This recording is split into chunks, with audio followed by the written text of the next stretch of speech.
ଆସିଗଲା ସିଏ ଆସିଗଲା ଯେତେ ନୂଆ ଆସିବ ସେତେ ଭଲ କି ନାହିଁ ନିହାତି ନୂଆ ଆସିଲା ଗୋଟେ ଚିଲ୍ ଆସୁଛି 12 ବର୍ଷ ତଳେ ମୁଁ ବି ନୂଆ ଥିଲି ହଁ 4-5 ବର୍ଷ ତଳେ ତୁ ବି ନୂଆ ଥିଲୁ। ନା ଭାଇ ଗୋଟେ କଥା ଶୁଣ ଆମେ କଣ ଗୋଟିଏ ପିଲା ଗୋଟେ ପାଟିରେ ଭିଲାନ କରିବ ହଁ ସାଉଥ ଇଣ୍ଡିଆନ ପୁଣି ଗୋଟେ ଗୋଟେ ହିରୋ ସୁପରଷ୍ଟାର ନା ନାହିଁ ସେ ତ ସବୁ ମିଶିକି ଗୋଟେ ଜାଗାରେ କରନ୍ତି ସମସ୍ତେ କହିବେ ଆମର 20ଟା ପାର୍ଟି ମାନେ ଏ କ୍ଲାସ 20-25ଟା ପାର୍ଟି ଅଛି ସବୁ ଭଲ ନାଟକ ଭଲ ହବା ଦରକାର ନାଟକ ଭଲ ହେଲେ କମ୍ପିଟିସନ ବଢିବ ହଁ ପାଖରେ 5ଟା ପାର୍ଟି ପଡିଲେ ସମସ୍ତଙ୍କ ନାଟକ ଭଲ ହବା ଦରକାର କାହିଁକି ନା ସମସ୍ତେ ଖଟିବା ଉଦ୍ଦେଶ୍ୟରେ ହିଁ ଖଟିବେ ଆଉ ଜୋସ୍ ବଢିଯିବ। ଏଇ ଲାଗି ତ ଆମର ନାଟକ ଯୋଉ 2 ଦିନ ହେଲା ଆମର ଏଇଟା ଜନ୍ମ ହେଇଛି ହଁ ପ୍ରଥମ ତାପରେ ଭାଇ ସମସ୍ତେ ଆମର ଅସୁବିଧା କଣ ହେଲା ନା ଆମର 10 ଦିନ ରହିଲା ଛୁଟିରୁ ଆସିକି ଏଠି ପହଞ୍ଚିବା ପରେ ଏଠିକାର ଯୋଉ ପରିବେଶ କାଦୁଅ ପାଣି ତା ଭିତରେ ଫାର୍ଷ୍ଟ ନାଇଟ୍ ନାଟକ ଓପନିଂ ସେଇଥିପାଇଁ ଟିକେ ଖାପଛଡା ଥିଲା କିନ୍ତୁ ତଥାପି ଦର୍ଶକ ରିଭ୍ୟୁ ବହୁତ ଭଲ ଥିଲା ବହୁତ ଭଲ ମୁଁ ତ ଯାହା ଘରେ ଥିଲି ସେ ଭାଇ ତ କହିଲେ ତାଙ୍କର ବହୁତ ପସନ୍ଦ ହେଇଛି ବୋଉ ଲୋକ ହଁ ବହୁତ ଭଲ କହିଲେ ସେ ଆମେ ସେ ପାଖରେ କାଲି ଫଟୋ ଉଠେଇବା ଆସିଥିଲେ ସେ ବହୁତ ବଢିଆ କହିଲେ ବହୁତ ସିନିୟର ଲୋକ ବହୁତ ଲାଗିଲା ନାଟକ ମାନେ ଆଜି କିନ୍ତୁ କାଲି ଯୋଉ ଟିକେ ବର୍ଷା ହେଇଗଲା ଅତ୍ୟଧିକ ଆଜି ଏଡା ରିମୋଟ ଟା ବଢିଆ ହେଇଛି ଏଇଟା ଆଉ ବୋଉ ଲୋକ ଯୋଉ ତଫାତ ଏଇଆ ଏଇଟା ୟଙ୍ଗ ମାସ ନା ବୋଉ ଲୋକ ଏଇଟା 3 ଦିନିଆ କ୍ୟାମ୍ପ ପ୍ରଥମ ରାତି ମଞ୍ଚସ୍ଥ ହେଲା ଯଦି ଦ୍ୱିତୀୟ ରାତି ସେଟା ରିପିଟ ହେଇଯାଇଥାନ୍ତା ରେଡି ସେଟା ରେଡି ହେଇଯାଇଥାନ୍ତା ଏଇଟା ବି ଫାର୍ଷ୍ଟ ନାଇଟ୍ ଆମେ ଯାହା ଭୁଲଚୁଲ ହେଲା ଗଲା କାଲି ତା ଅପେକ୍ଷା ଭଲ ହେଲା ନା ଆଉ। ହଉ ଆମର ନେକ୍ସଟ କାମ 4-5ଟା 4-5 ଦିନ ଅଛି ଆଜି ପୁରା ଏଡା ଆମର ଯାହା ଭୁଲଚୁଲ ଅଛି ଆମକୁ କ୍ଷମା କରିଦିଅନ୍ତୁ ଆମକୁ ବାସ୍ 3-4ଟା କ୍ୟାମ୍ପ ଦେଖେଇଦେବି ସମୟ ଦିଅନ୍ତୁ ବାସ୍ ତାପରେ ଖେଳ କାହିଁକି ନା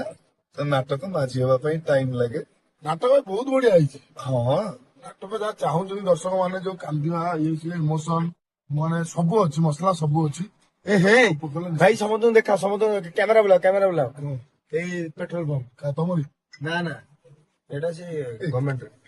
ଗାଡିର ମୁଁ ଓହ୍ଲେଇ ଯାଉଛି ନାଇଁ ନାଇଁ ନାଇଁ ଭାଇ ଭାଇ ତାକୁ ଆଉ ଆସନ୍ତୁ ଆଜି ଯେଉଁ ମାନେ ଦର୍ଶକ ଦେଖିବେ ପାଗା ଆସନ୍ତୁ ଯେହେତୁ କଟକରେ ନାଟକ ପାଖାପାଖି କହିଲା ବେଳେ ଗୋଟେ ଭଲ ଲାଗେ ଏଇଥିପାଇଁ ଚାରିଆଡୁ ଦର୍ଶକ ଆସିବେ ଆଉ ପାଗା ଗୋଟେ ଏମିତି ଜାଗା ସେଠି ଗୋଟେ ଅଲଗା ମଜା ଲାଗେ ସେ ଗୋଟେ ସେ ଯୋଉ ଜଟିଆ ଭାଇ ଅଛନ୍ତି ତାଙ୍କ ଯୋଉ ୱେଲକମ କରିବ ସେ ଗୋଟେ ଅଲଗା ପ୍ରକାର କମେଡି ମତେ ବହୁତ ଲାଗେ ସବୁ ଦେଖିଲ କମେଡି ଜଟିଆ ଭାଇ ତମେ ନାହ କିନ୍ତୁ ତମ ନାଁରେ ଆଲୋଚନା ଚାଲିଛି ଜଟିଆ ଭାଇ ନାଁଟା ଏଥିପାଇଁ କଲି ଟିକେଟ ଟା ଟିକେ ଆଗରେ ଦେବେ ଆପଣ ସମସ୍ତେ ଅତିଥି ଆସିବେ ଆଉ ବହୁତ ବଢିଆ ଲାଗେ ଏଠି ଯାତ୍ରା କରିବା ପାଇଁ ପାଗା ତାପରେ ପୁଣି ଆଠଗଡ ତୁଳସୀରେ କରିଥିଲେ ସେ ଯୋଉ ଲାଗିଲା ହଁ ପୁଣି ଯାଇଛନ୍ତି ଆଉ ବହୁତ ଦିନ ପରେ ସେ ଯୋଉ ଭାଇ ନା ଦାଦା ଯୋଉ ଚେନ୍ ପକେଇ ବୁଲୁଛନ୍ତି ମୋଟା ଚେନ୍ ସେଇ ଭାଇ ନେଇଛନ୍ତି ଆଠଗଡର କୋଉଠି ପଡିବ ଆମର ଯୋଉ ତୁଳସୀ ପଡିଥିଲା ସେ ବନ୍ଧ ଉପରୁ ଖୋଳା ହେଇକି ଯୋଉ ଚେନ୍ ପକେଇ ଦାଦା ଆସନ୍ତିନି କୋଉ ଜାଗା କୋଉ ମାର୍କେଟ ପୁରା ବଜାର ମାର୍କେଟ ଉପରେ ହଁ ବା କଲେଜ ପଡିଆ ହଁ ଗଦା ସେଇ ଆମେ କଣ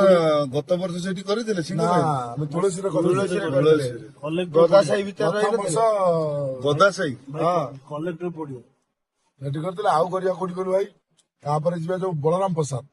ସବୁ ହବ ଯେ ଟିକେ ବର୍ଷା ଟା ନ ହଉ ନା ବର୍ଷା ହବନି ନା ଆଗ କଣ ହବନି ଏଇ ବା ଉଠେଇଲାଣି ହବନି ଗୋଟେ ବଡ କଥା ଭାଇ କଣ କରିବୁ ବନ୍ୟା ଟିକେ ଆଶ୍ୱସ୍ତି ହୁଏ ହଁ ସବୁଠୁ ଡର ହଉଛି ଯୋଉ ଜନ୍ତୁ ଜନ୍ତା କୁମ୍ଭୀର ସବୁ ପଶି ଯାଉଛନ୍ତି ସେଇଟା ହଉଛି ବେଶୀ ଟେନସନ ଆସାମର କଣ ହେଇଛି ପରିସ୍ଥିତି ମୋର ଭାଇ ଆମର ଅଭ୍ୟାସ ଅଛି କାହିଁ କହିଲ ଆମେ ସିପରେ ରହିଲୁ ଏଇ ଗାଡି ରଖ ମୁଁ ଓହ୍ଲେଇଛି ନା ନା ଭାଇ ବସ୍ତା ସମସ୍ତେ ସୁସ୍ଥ ରୁହନ୍ତୁ ସୁରକ୍ଷିତ ରୁହନ୍ତୁ ପାଣି ଛାଡିବା ପରେ ଭାଇ ବିଶାଲକୁ ଗୋଟେ କ୍ୟାରେକ୍ଟର ଦିଆଯିବ ଭବିଷ୍ୟତରେ ମାନେ କଣ କହିଲୁ ସେ ଯାହା କହୁଥିବ ସବୁ ଉଡେଇକି ସିଏ ହଁ ଏମିତି ଗୋଟେ ଚରିତ୍ର ଆସିବ ତାର ତାପରେ ଟୋଟାଲ ଉଡେଇକି ଟେଣ୍ଟ ଉପରୁ ଫୋପାଡ଼ି ଦିଆଯିବ ନା ଟୋଟାଲ ଆସିବ ମାନେ ଯାହା କଥା କହୁଥିବ ଉଡେଇକି କହୁଥିବ ତା କଥା ସବୁ ମିଛ ଭାବୁଥିବ କିନ୍ତୁ ଏମିତି ଜାଗାରେ ସତ କହିବ ପୁରା ନାଟକ ଖେଳାଇଦବ ସେ ଆଗେ ଯେତିକି ପଡିଛି ସେତିକି ଭଲସେ ସେ କରିବ ହାତିଛି ଟଙ୍କା ହାତିଛି ଭୋଜି ଦଉଛି ଆଉ ଭରସା ରଖନ୍ତୁ ଯାତ୍ରାରାଣୀ ସିଂହ ବାହିନୀର ନାଟକ ଦେଖନ୍ତୁ ଆମେ ଆଶା କରୁଛୁ ପ୍ରତ୍ୟେକଟି ନାଟକ ଆପଣଙ୍କୁ ନିହାତି ଭରପୁର ମନୋରଞ୍ଜନ ନିଶ୍ଚୟ ଯୋଉମାନେ ଯାତ୍ରାକୁ ଭଲ ପାଆନ୍ତି ଯୋଉ ବୁଦ୍ଧିଜୀବୀ ମାନେ ଅଛନ୍ତି ନାଟକକୁ ଭଲ ପାଆନ୍ତି ସେ ଆସି ଥରେ 2ଟା ନାଟକକୁ ଆମେ ଦେଖନ୍ତୁ ବଜରଙ୍ଗୀ ତ ଆରଥର ଦେଖିଥିଲେ ଆଉ ସବୁଠୁ ବଡ କଥା ହଉଛି ସମସ୍ତଙ୍କ ଚରିତ୍ର ଅଲ୍ଟରନେଟ ଦେଖିବେ ଆପଣ ଭାବିଥିବେ ଯେ ବୋଉ ଲୋବରେ ଏଇଆ ହେବ କିନ୍ତୁ ତାର ଷ୍ଟୋରି ଆପଣଙ୍କୁ ସେଇଠି ଆପଣ ଜାଣିବେ ଯେ ପ୍ରତ୍ୟେକ କ୍ୟାରେକ୍ଟର ଆପଣ ଯାହା ଭାବିଥିବେ ସେ ଅଲଗା କାମ କରିବେ ବହୁତ ବହୁତ ବଢିଆ ହେଇଛି 2ଟା ନାଟକ ପ୍ରଥମ ଆଖଡାରୁ ବି ଆମେ ନିଜେ ଯେତେବେଳେ ପ୍ରଥମେ ଇଏ କଲେ କଣ ହବ ତାପରେ ବିଜେମ ହେଇଗଲା ଯେତେବେଳେ ଫାଇନାଲ ବିଜେମ ହେଲା